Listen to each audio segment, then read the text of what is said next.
বিশ্বকে তাক লাগিয়ে দেয়া যেন নিয়মিত অভ্যাসে পরিণত হয়েছে এশিয়ার দেশ চীনের। এবার মহাকাশ গবেষণায় আরেকটি মাইল ফলক অর্জনের ঘোষণা দিয়েছে বেইজিং। মঙ্গলবার চীনের ন্যাশনাল স্পেস অ্যাডমিনিস্ট্রেশন ঘোষণা দিয়েছে সম্ভাব্য গ্রহাণুর আঘাত থেকে পৃথিবীকে রক্ষা ও আগাম সতর্কতা প্রদানের অংশ হিসেবে একটি সমন্বিত ভূমি ও মহাকাশ ভিত্তিক পর্যবেক্ষণ ব্যবস্থা স্থাপন করবে বেইজিং।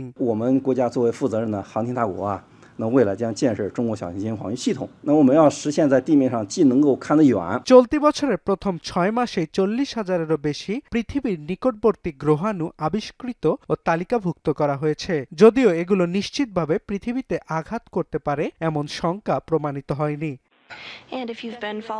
এদিকে মঙ্গলবার ক্রিস উইলিয়ামস ও জেসিকা মেয়ার নামে দুই মহাকাশচারী স্পেস স্টেশনে হাঁটার সময় বিকল হয়ে যাওয়া ক্যানাডাম-2 রোবোটিক আর্মের একটি কবজির জয়েন্ট সফলভাবে প্রতিস্থাপন করেছেন।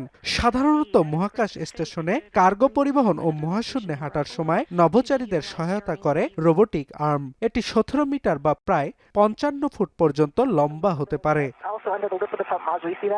নাসা জানায় গেল মে মাসে স্বাভাবিক কার্যক্রম চলার সময় ক্যানাডাম-2 বিকল হয়ে যায়, কারণ রোবোটিক আর্মটি মোটরের অতিরিক্ত বিদ্যুৎ প্রবাহ গ্রহণ করায় প্রত্যাশিতভাবে নড়াচড়া করতে পারছিল না। সমস্যাটি নির্ণয়ের জন্য এর নির্মাতা প্রতিষ্ঠান কানাডিয়ান স্পেস এজেন্সির সঙ্গে কাজ করে নাসা।